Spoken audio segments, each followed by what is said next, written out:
तुलसी बाबा लिखते हैं, सीधा परिचय देते हैं। सुपर्णखा रावण के बहिनी, दुष्ट हृदय दारुण जस अहेनी, पंचवटी गई सो एक बारा, देख बिकल भई राजकुमारा। तुम सम पुरुष नमो सम नारी, ये संयोग विदुर का विचार। रावण की बहिनी पंचवटी गई सो एक बारा, देख विकल भई, विकल हो गए राम को देखकर। उन्हें पाने के लिए उनकी सन्निधि, उनकी निकटता, उनका संसर्ग, उनका संस्पर्श, उनका अनुग्रह पाने के लिए क्या पुण्य है सुपर्णखा के कि भगवत सन्निधि में पहुंच गई। भगवान ने कुछ ऐसे संकेत किया कि अरे बिना जप तप के, यद्यपि सन्मुख होई जीव मोहि जब ही, जन्म कोटि अघना सई तब ही, पर सीधे मुझे ही प्राप्त करना चाहती तो लखन से तो पूछ साधन क्या है। और हां, मेरे तो वामांग में सीता है ही, तो स्वकीय नहीं है, निष्ठा नहीं है, केवल राम की ही नहीं है, इस पे अटल रहती, निश्चय रहता उसका। अब राम की किंचित उपेक्षा है या राम ने अनिच्छा व्यक्त की, तो अब वो लक्ष्मण की होना चाहती है। और भगवान ने कहा चलो ठीक ही हुआ, ये योग्य है ही नहीं, ये ऐसी पात्र है ही नहीं। काम ऐसे ढके रखता है हमको, हमारी कामनाएं, इष्णाएं, वासनाएं, स्पृहाएं, लालसाएं हमारे मन को मूढ़ बना के रखती हैं। हम इन द्वंद्वों से कभी ऊपर उठ ही नहीं पाते। हानि लाभ, जय पराजय, यश अपयश, सुख दुख, इनसे ऊपर कभी नहीं उठ पाते। दिन भर मन इन दो बातों के तो विचार करता है कि यहां अपमान हो गया, यहां मान हो गया, यहां हानि हो गई, यहां लाभ हो गया, यहां थोड़े प्रसन्न थे, यहां थोड़े अप्रसन्न हो गए, ये थोड़े से अपने से हैं, वो थोड़े से पराये से हैं, इनसे सुख मिलेगा, इनसे दुख मिलेगा। बस इससे ज्यादा मन को कुछ नहीं पता। मन दिन भर इन 4-5 चीजों के अलावा मन कुछ जानता नहीं है कि थोड़ा सुख है, अब थोड़ा दुख है, अब थोड़ा हर्ष है, अब अमर्ष है, थोड़ा मान है, अपमान है। दिन भर मान की चिंता मन को।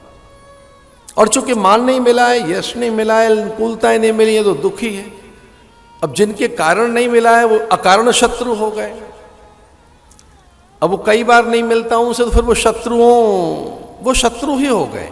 वो व्यक्ति, वस्तु, पदार्थ, दृश्य और घटनाएं जो अनुकूल नहीं है।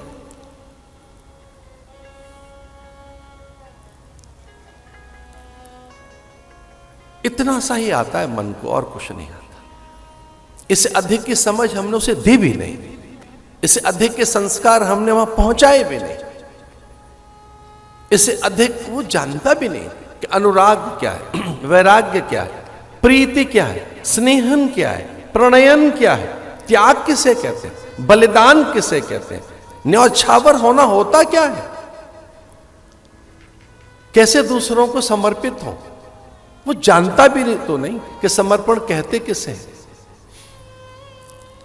उच्च आदर्शों का अनुसरण कैसे करें, वो पहचानता तक नहीं, वो जानता नहीं, उसको पता भी नहीं है आदर्श क्या होते हैं। वो तो ये भी नहीं जानता कि मैं एक उदाहरण बन सकता हूं इस धरती पर, एक उदाहरण, एक आदर्श, एक बड़ा मूल्य, एक स्वस्थ परंपरा, मैं एक बड़ी कथा बन सकता हूं इस धरती एक पर एक मैं नया युग पैदा कर सकता हूं। मन इतना सब कर सकता है, पर मन को पता कहां है। वो तो इतनी सी जानता है बात है कि थोड़ा सुखी हो गए, दुखी हो गए, या सुख है या दुख है, यहाँ हर्ष है, यहाँ शोक है, यहाँ हानि है, लाभ है, यहाँ जय और पराजय है, और हाँ ये अपने वो पराये है, ये मेरा है और वो तेरा है, बस इतना ही तो पता है मन को। तो बड़ी मान्यताएं बनाई है मन ने कि धन होगा तो यश आएगा, सुख आएगा, संपदा आएगी, ऐश्वर्य आएगा, विभूति आएंगी, कीर्ति आएगी, चर्चाएं होंगी, फिर वाहन आएगा, भवन आएगा, अट्टालिकाएं आएंगी, भूमि का विस्तार होगा, और हाँ एक बड़ा पद भी तो मिलना चाहिए। उसकी जुगाड़ में लगा रहता है फिर पूरी लाइफ। हैं कितने दिन के वो? 2 साल के, 4 साल के, 5 साल के, 6 साल के, 10 साल के, कितने दिन के हैं वो भी चिरकालिक नहीं है। अगर ऐसा भी हो तो चलो उन पे भी ध्यान लगाया जाए, क्षणिक।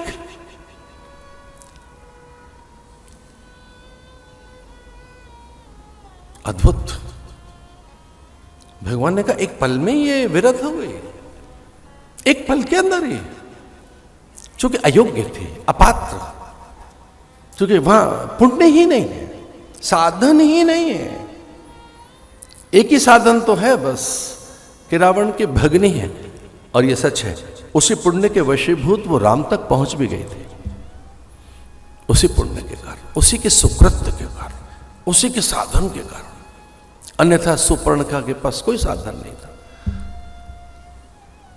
तो राम के रावण के को जो साधन है, उन साधनों से ही वो एक सामग्री बन गई, पात्र बन गई, लीला का एक पात्र। लक्ष्मण ने कहा कि भाई वो स्वामी है और मैं सेवक हूं, सेविका बनेगी,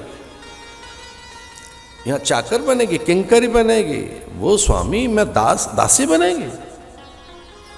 वहीं जा, यहां तो दासी बनकर रहना होगा, किंकरी बनकर, नौकरानी बनकर, वहां रानी बनकर। नौकरानी और रानी, देख क्या करना है, एक बार और वहीं जाओ। तो फिर वो एक और प्रयास करती है वहां पहुंचने का, और जब वहां पहुंचने का प्रयास करती है तो राम ने फिर कहा कि वहीं साधन, नियम, व्रत फलीभूत होंगे, वहीं क्रम का पता लगेगा। साधन का क्रम क्या है?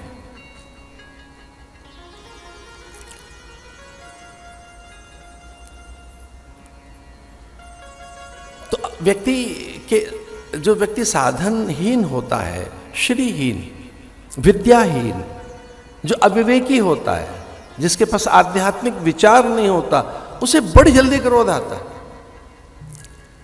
क्रोध उनको जल्दी आता है जो अविवेकी हैं, जिनके पास विचार नहीं है, विवेक नहीं है, विद्या नहीं है, आत्मसंयम नहीं है, शास्त्र विचार से जो अनभिज्ञ हैं। ऐसे प्राणियों को असफलता पहले अनुभव हो जाती है, वो असफल होकर और काम में विफल होकर, और क्रोध तो आता ही तब है जब विषय की पूर्ति नहीं होती। तो काम की पूर्ति के अभाव में क्रोध आता है, काम की पूर्ति के अभाव में। ये ध्यान रखना, आपको कभी क्रोध आया है तो क्रोध के पहले काम आया होगा। जब विषय का अभाव सिद्ध नहीं, विषय का भाव सिद्ध नहीं हुआ, विषय में असफल हो गए, जब आप काम में विफल हो गए, किसी कामना में, वासना में, स्पृहा में, लालसा में, ऐषणा में, कोई जो आपकी ऐषणा है जब वो विफल हुई है तभी क्रोध आया है। दूसरी बात, अपनी विद्या के अभाव में, ज्ञान के अभाव में, विचार के अभाव में। तीसरी बात, इसका अर्थ है आप अक्षम हैं, अयोग्य हैं, अपात्र हैं। चौथी बात, तो इसका अर्थ है कि अपनी अक्षमता के कारण, अपनी विफलता के कारण हम सफल नहीं हो सके, इस कारण ही तो क्रोध आया है। क्रोध में दूसरा कहां है कोई व्यक्ति? तो क्रोध का कारण अपनी अक्षमता है, अपनी विफलता है, अपनी साधनहीनता है, ज्ञान का अभाव है, विचार का अभाव है। तो भारी क्रोध आया सुपर्णखा को, और वो समझ गई कि इन दोनों के बीच में जो ये तीसरी बैठी है, ये सीता, इसे मैं क्षति पहुंचाऊंगी और इसको अपना आहार बनाती हूं। तो विराट होकर वह जगत जननी जानकी जी को क्षति पहुंचाने के लिए अथवा उनका अहित करने के लिए जैसे आगे बढ़ी, स्वामी के संकेत पाकर, और फिर लक्ष्मण के बाण उनके कान तक पहुंचे, थोड़े नासिका तक भी पहुंचे। लक्ष्मण अति लाघव सो नाक कान बिनकीन, ताकि कर रावण कह मनहु चुनौती दी। रावण को चुनौती देने के लिए उसने साचरी सत्ता को कि हर चीज ऐसे हठात छीनी नहीं जाएगी, अपराध नहीं की जाएगी। अब वो उनकी परंपरा है, वो उनकी प्रकृति है। रावण के पास जो भी वस्तु है वो छीनी हुई है, छल से, बल से, प्रपंच से। एक भी वस्तु स्वार्जित नहीं है। कभी इस पे चर्चा करेंगे हम। रावण के पास एक भी वस्तु अपनी नहीं थी, सब छीनी हुई वस्तुएं थी, अपराध वस्तु।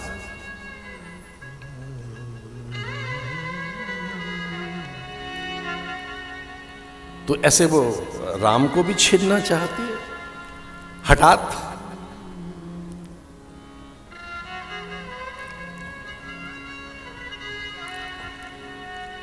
खरदूषण तक जब वो पहुंचे थी तो खरदूषण चकित हुए थे कि ये सब हो नहीं सकता, कोई तापसी इतना साहस कर नहीं सकता। निसंदेह तैने कोई दुष्ट आचरण किया है, और वो अपनी भगिनी के आचरण से परिचित भी थे, क्योंकि वो थी तो विवाहित और सबको कहती थी मैं कुंवारी हूं। एक बड़ा संकट है भाई, आपका विवाह हो चुका है, सीधा बोलो मैं विवाहित हूं। तो विवाहित होने के बाद भी वो बहुत बार प्रस्ताव लेके जाती थी, कईयों के पास गई थी, ये राम के पास पहली बार नहीं आई। तो खरदूषण को पता लगा कि ऐसे ही झूठ बोलने गई होगी वहां कि मैं कुंवारी हूं, कि मेरा और आपका संयोग अच्छा बनेगा। बहुत अच्छा संयोग विधाता ने बनाया है। सुपर्णखा ने यही तो प्रस्ताव रखा था कि अभी तक मैं कुंवारी बैठी रही तेरे लिए, और अच्छा हो गया विवाह कर लेते हैं। तो खरदूषण ने कहा यही तेने वहां कहा होगा जाकर, तो झूठ बोलती है। ये हमारा दुर्भाग्य है, तुझ जैसी बहन मिली हमें। उल्टा तेरा चरित्र ठीक नहीं है, तूने कुछ भूल की होगी। लेकिन वो कहती है वो चुनौती देने आए, नैसाचरी जाति का नाश के लिए निकले। जो भी मुझसे हुआ है, पर मेरे अपमान का प्रतिकार तो करो। और जब खरदूषण वहां आए थे तब लखन को भगवान ने कहा था, लखन सीता को लेकर गुहा में जाइए, और राम अकेले रावण समान, कुंभकर्ण के समान खरदूषण का वध करते हैं एक ही बाण से। लेकिन खरदूषण आनंदित है, रोमहर्षित है, आह्लादित है। वो विनय कर रहे हैं, प्रणाम कर रहे हैं कि हम अपनी भगिनी के कारण निसंदेह बाण लेकर चले आए, लेकिन हमने तो आपको पहचान लिया कि आप हैं कौन। खरदूषण ने कहा कि अब हमारे इस राक्षस कुल का, दैत्य कुल का, नैसाचरी जाति का उद्धार करने आप आ गए राम। हम युद्ध तो करेंगे, लेकिन हम कितने बड़भागी हैं, हम कितने भाग्यशाली हैं कि हम आपके दर्शन कर पा रहे हैं। हम परिचित हैं अपने भाग्य से, अपने भवतव्य से। जो भावी है उसको हम पहचानते हैं कि हमारा अंत आपके हाथों से ही होना था। हम महाभाग्यवान हैं। देखो तो सही, हम अपने भाई से पहले ही आपके धाम में जा रहे हैं, आपके हाथों से हमारी दिव्य गति हो रही है। और खरदूषण का वध का समाचार लेकर सायंकाल में जब सुपर्णखा रावण के यहाँ पहुंची भरी सभा में, और वह रावण कोई अपशब्द कहने लगी, तिरस्कार कह रही है, दुर्वचन कटुवचन बोल रही है कि तेरे रहते खरदूषण का अंत हो गया है, ये मेरी दुर्गति कर दी है। दो तापसियों ने, दो तपस्वियाएं पूरे वन में क्या उन्होंने आतंक मचाया है। पूरी पंचवटी तक दो तपस्वियों का साम्राज्य, निष्कंटक साम्राज्य, पूरी मुनि मंडली उनके अधीन है, समूचे वनवासी उनके आश्रय में हैं। न केवल वनवासी, पशु पंछी परिंदे भ्रमर तितलियां मधुकर पूरा वन उपवन उनके अधीन है। और आपको एक अचंभे की बात मुझे बतानी है। इस पूरी कथा में इतना सा ध्यान से सुना, एक बहुत महत्वपूर्ण प्रसंग सुना रहा हूं। पूरे जीवन में सीता कभी नहीं दुखी हुई जितनी उस समय राम का अपमान सुनकर दुखी हो गई सीता। इतनी दुखी हो गई। वाल्मीकि रामायण लिखता है, वाल्मीकि रामायण में आता है और तुलसीदास जी के रामायण में आता है, सीता ने आत्मदाह करने का विचार कर लिया कि कोई जल कोई अग्नि लाए, लकड़ी में बीन बटोर कर चिता बनाकर भस्म हो जाती हूं। मैं और दुख नहीं सहन कर सकती। दुख मेरा नहीं है, मेरे राम का कितना अपमान हो रहा है। ये दुर्वचन कह गया राम को, ये कटुवचन बोल गया, ये राम को बोल क्या गया ये निशाचर, ये राम के अपमान में इतने शब्द कह गया। अब मैं प्राण तो नहीं रखूंगी, अब मुझे कोई राम नहीं चाहिए, क्योंकि मैं अब जल रही हूं राम के अपमान के इस दुख में। अब मैं प्राण तो नहीं रखूंगी। बीन बटोरने लगी लकड़ियां और चिता बनाने लगी, इतनी दुखी हो गई। अब मुझे आपसे एक बात कहनी है, जब बहुत दुख हो जीवन में तो क्या करना चाहिए? जब बहुत दुख हो जीवन में तो दुख का निवारण कैसे होता है? हनुमान जी के पास वो युक्ति थी कि सीता जी का दुख पल भर में पहले छीने कैसे।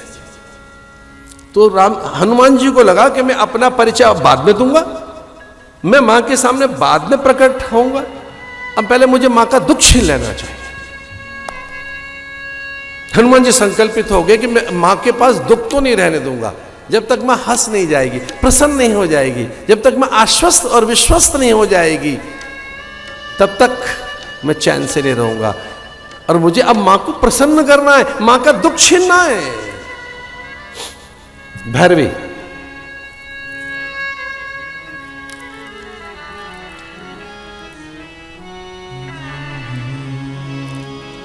रामचंद्र गुण बर नहीं लागा, रामचंद्र गुण बर नहीं लागा, रामचंद्र गुण बर नहीं लागा, रामचंद्र गुण बर नहीं लागा, सुनते सीता कर दुख भागा, सुनते सीता कर दुख भागा,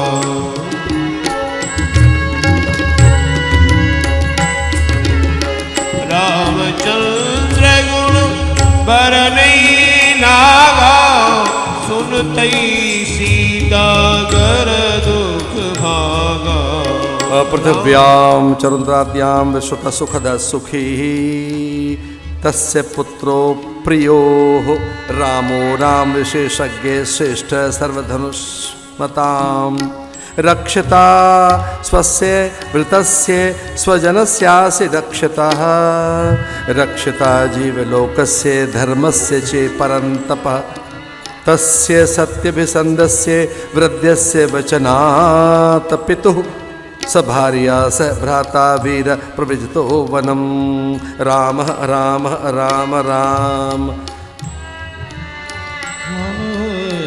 राम दूत में मातु जानकी, राम दूत में मातु जानकी, राम दूत में मातु जानकी, राम दूत में मातु जानकी, सत्य शपथ करुणा निधान की, सत्य शपथ करुणा निधान